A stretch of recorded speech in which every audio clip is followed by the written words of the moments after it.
All right, I've been watching, of course, the southeast in Hurricane Florence. Still a powerful Category 1 storm. I'll get to that in a second, but right around the Wilmington area, taking pretty much the direct hit.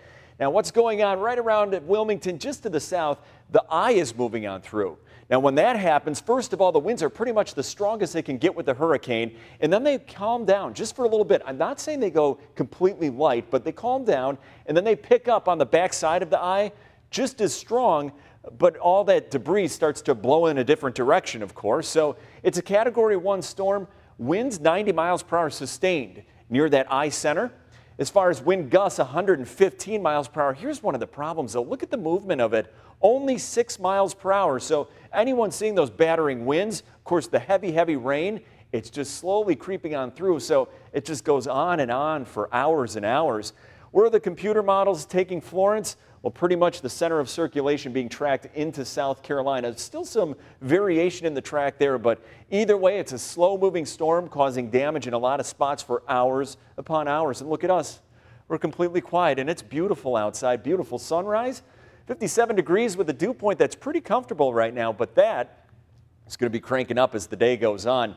As on the backside of this high pressure, you start to bring in the higher humidity because it's right about here in Iowa, and that's heading our way. That weak front off to our north and west, well, it's going to bring most of us, or just a couple of clouds. Looks like a few sprinkles off in northwest Wisconsin, but Skycast showing us pretty quiet today. A couple of those clouds moving on through now. Well off to the north as we go through the night tonight and into tomorrow morning, a little bit closer to that front, there's going to be a real slim threat of a shower, but most of us, as we go through today, tonight, and even tomorrow, should stay dry. But again, it's getting warm and muggy out there. We're going above that average high of 71. No, these aren't records. The record for today in the 90s, but you saw yesterday 80, probably 81 for today. You see some of those low to mid 80s. They're sticking around right on into the weekend. Pretty comfortable out there right now, though. We got 57 in Sturgeon Bay, 52 in O'Connell. A little bit of patchy dense fog right along the lake, but that's going to burn off over the next couple of hours. Dew points comfy, but look at this. Upper 60s on the way, especially for this weekend. You'll feel summer out there, but Skycast again, that chance of rain in far northern Wisconsin, maybe a couple of our northern counties, but most of us for most of the weekend, we're going to keep it dry.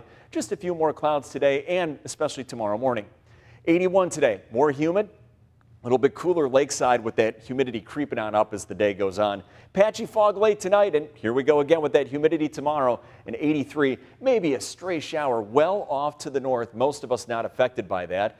And the Packers game, boy, it's not going to feel like football weather. 83 degrees as we go through the game. Still muggy on Monday, and by Tuesday cooling it down with some rain.